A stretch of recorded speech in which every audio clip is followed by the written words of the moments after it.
Welcome, everybody. My name is Simona, and I will be helping facilitating this session. Our star of this event is Jasper, who is the co-founder and CEO of reVillager, a platform for village making. So he's a community facilitator, multidisciplinary, creative, and co-stewards and eco-village on Vancouver Island, Canada. He has been living and studying in intentional communities of all kinds, including Indigenous communities, learning everything he possibly could about how to build and sustain a village. So plenty of wisdom, plenty of experience to share within just extremely short time frame.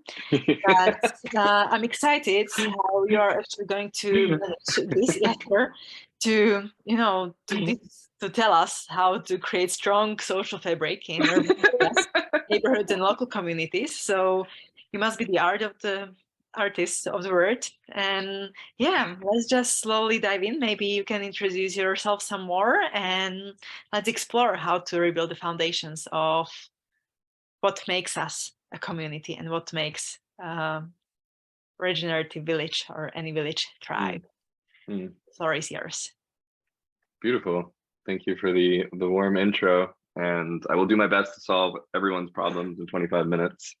No small feat. The problems of village are vast.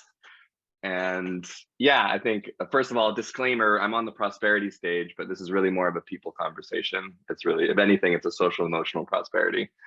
And the reason I'm here, I've been co-founding something called reVillager, and we're one of the partners with Rebuild, one of the many organizations. And I want to speak a little bit about my journey coming here and getting to this moment.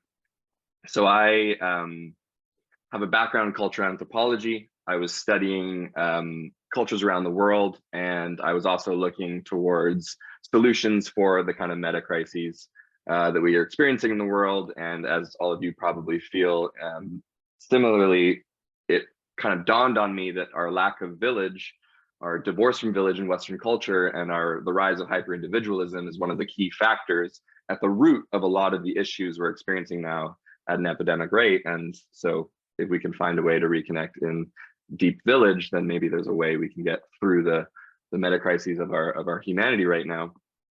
And that happened, and then I found out I was going to be a dad when I was 23. And I was not ready. I was terrified, and it kind of clued in right away that the reason I was so scared was because I didn't have a village. This was the main problem of my life now, was that I was about to bring a child into the world, and I had no village. I had the idea of village, but I had no actual village around me. I was living in a city in Vancouver, Canada, and so that sent me on a 10-year journey, traveling the world with my wife. To find village, and we birthed our son in Costa Rica. We strapped him to our chest and immediately started traveling through all the different intentional communities there. And then we traveled the world, continuing this search. And I learned a lot. I learned so much from all of these intentional communities. I learned, what was working, much more what was not working.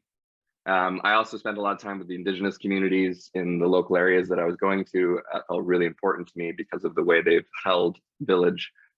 And eventually, we ended up coming back to British Columbia, Canada, where we were originally from, thinking we were going to go live in the tropics and find our village.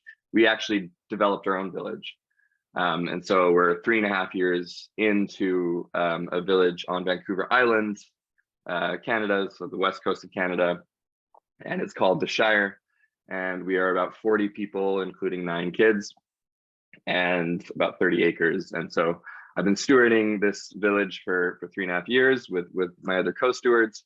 It's been beautiful. It's been really challenging, but I'm so glad I had that 10 years of travel and experience to kind of frame and context what was happening here. And in a sense, this was kind of like a dream come true. And in a way, I arrived into this dream that I'd been dreaming for so long.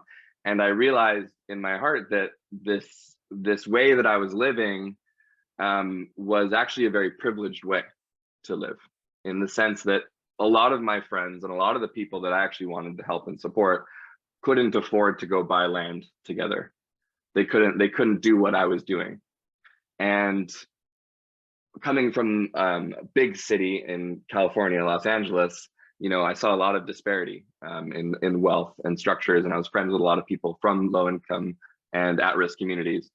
And it struck me that this way of village does not have to only exist in the kind of ecological, rural way. That actually village isn't just about, permaculture and farming, although that's beautiful.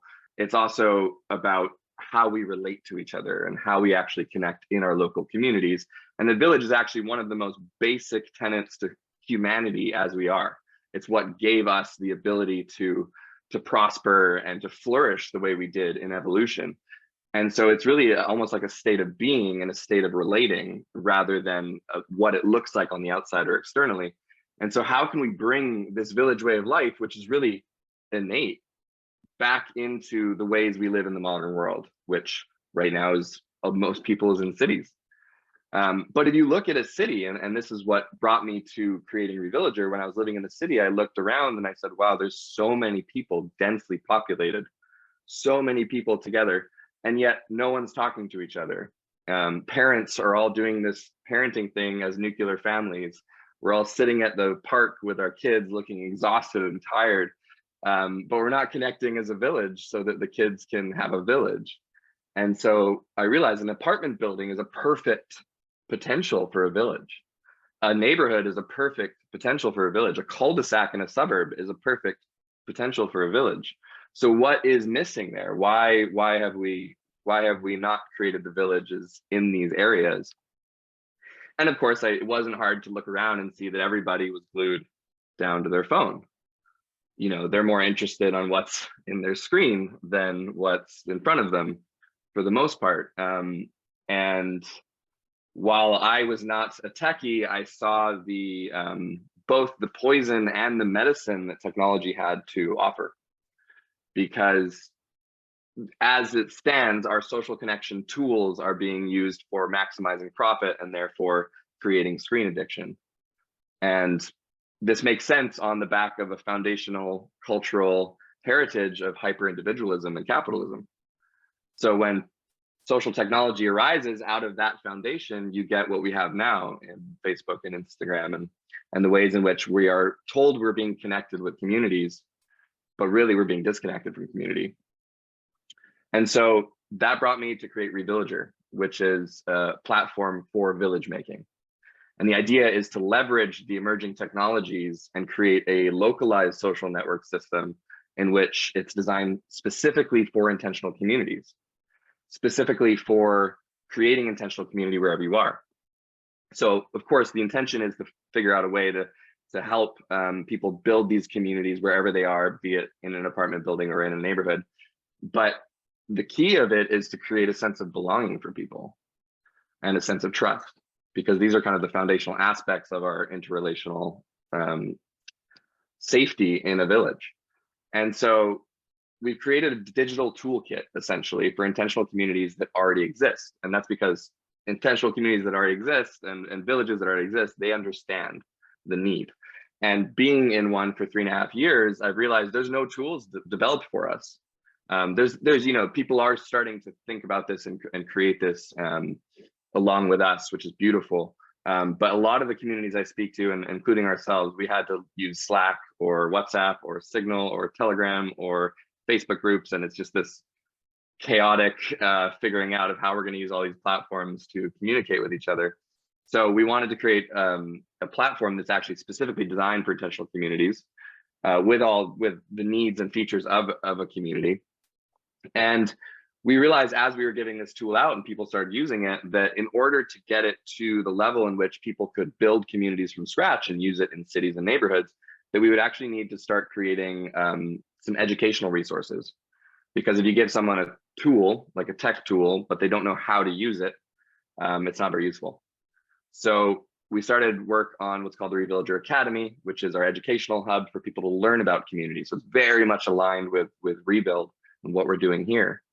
The idea would be that people can access content and resources from people that are offering knowledge and wisdom on how to build community into our platform. right now our platform is very much focused on social emotional fabric of a community. And there's lots of amazing people doing incredible work on the infrastructure of a community, whether that be through funding, through law, through figuring out governance structures, so many aspects of the community that we need to work on in Village. We're really focused on the social emotional piece of the puzzle, which we feel like has kind of been shoved under the rug. And in my experience traveling through communities all over the world, even if they had the infrastructure, even if they had the money, a lot of them failed. And a lot of them failed because of the social architecture or because of the social discongruities and the conflict that naturally arises in community. And without the tools to be able to solve for or resolve those conflicts, they broke apart. And that said, a lot of these communities are built up of people from individualistic cultures, from nuclear families, cultural orphans who may not have those roots in Village. But nonetheless, it was really heartbreaking to see that so much had come together to create a community. And because the social fabric ripped and there wasn't something to reweave it, it all fell apart, you know, like a sweater slowly unraveling.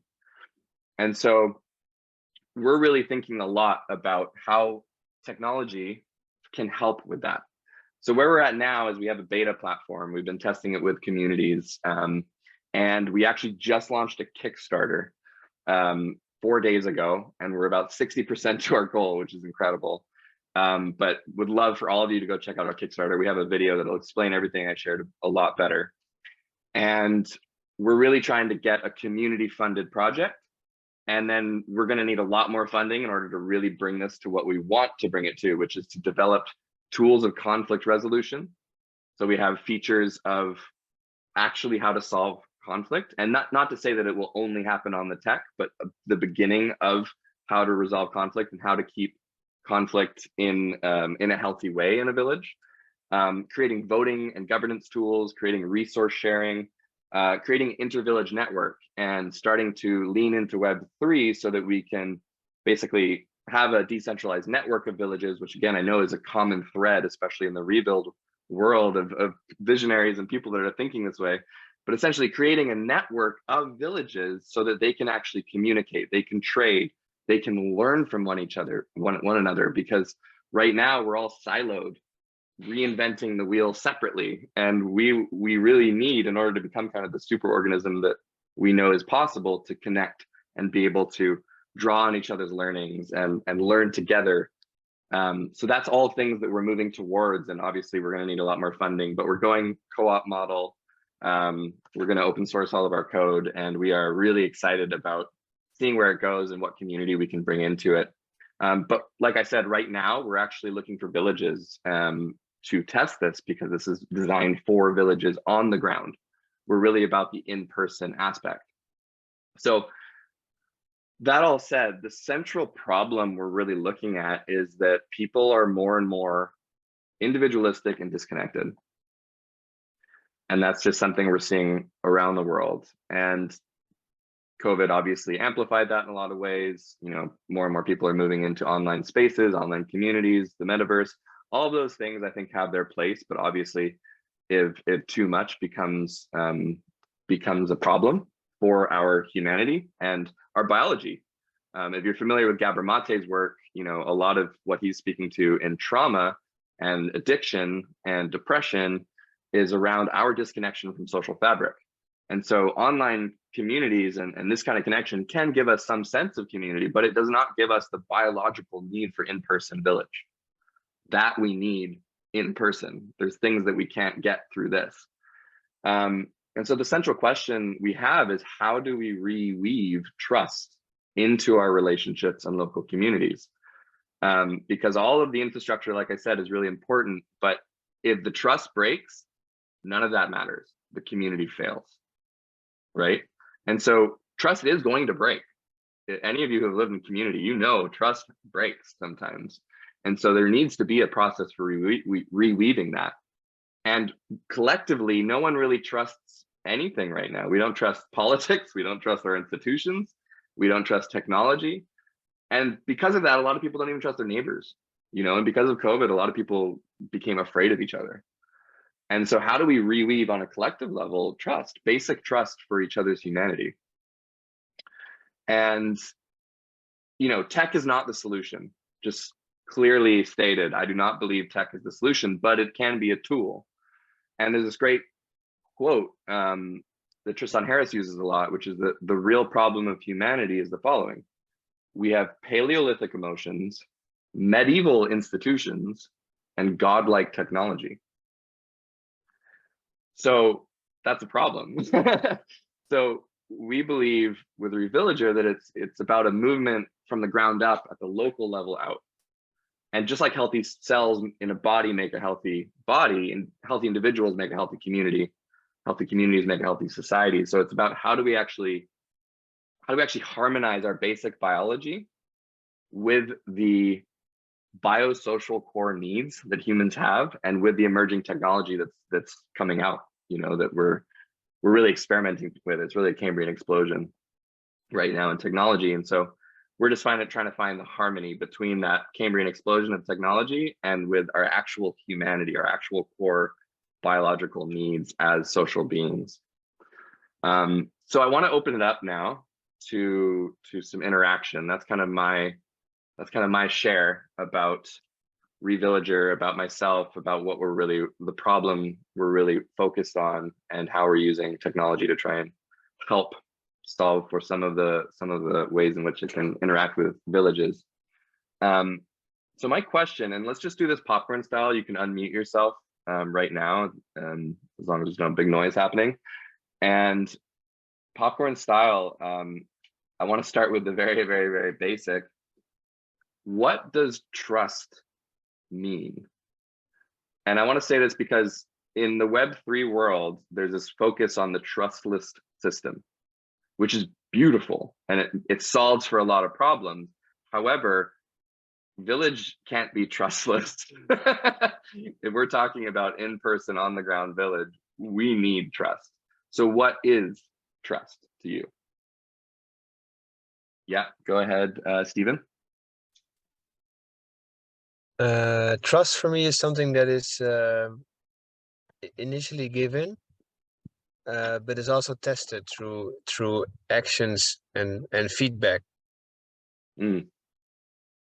So in general, I would say like, okay, let's do this, and then I will be very precise in seeing like what comes back and how is the response to feedback, and there comes this like in person to person. How does my system respond to the information that is given? And how does the other system respond to the information I give? And there's like this little resonance there. That is, yeah. Thank you. Thank you. Anyone else?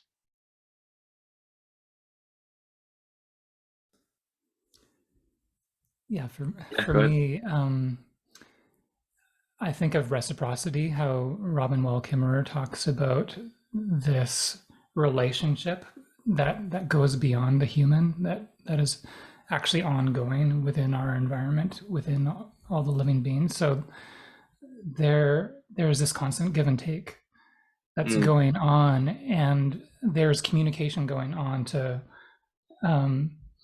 figure out what's needed and what needs to be shared. And so I think it's having that kind of communication that allows for, just knowing what's going on, but then knowing how, when is needed and one can contribute. And that sense of relationship then creates that sense of trust that, oh, I'm getting what I need, and I can give back because I have the resources to do that. So it's the community caring that seems to be. I just came across a podcast from On Being with Krista Tippett, where she's talking with Ruth Wilson Gilmore about the culture that we're in is organized abandonment. And so there's just no way you can actually have trust when it's all about the mediators of the nation, the corporation, that are assuming the role of yeah, we'll take care of you if you trust us. And that's where trust goes right now, because it's all been commoditized and monopolized. And so it short circuits how we got here, the syntropy and the communication and the sharing that would have been going on if those imperial systems weren't there. Well, thanks for sharing. Yeah, well said. Yeah, and you know, something I've noticed in my personal life is that trust takes time to build. It's not a quick fix, and especially when you have to rebuild trust when trust has been broken.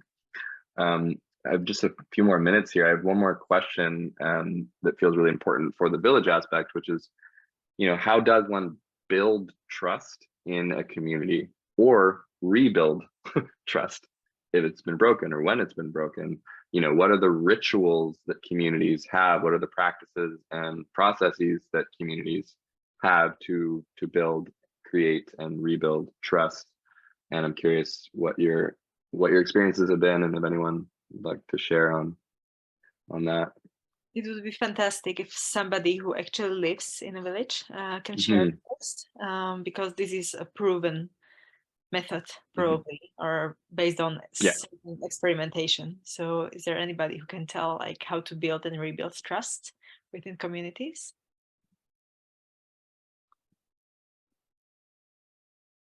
I mean, can you put your hand up if you're currently living in a community? Is there anybody? I mean, I see a community, I think. Watch Party Jungle Club.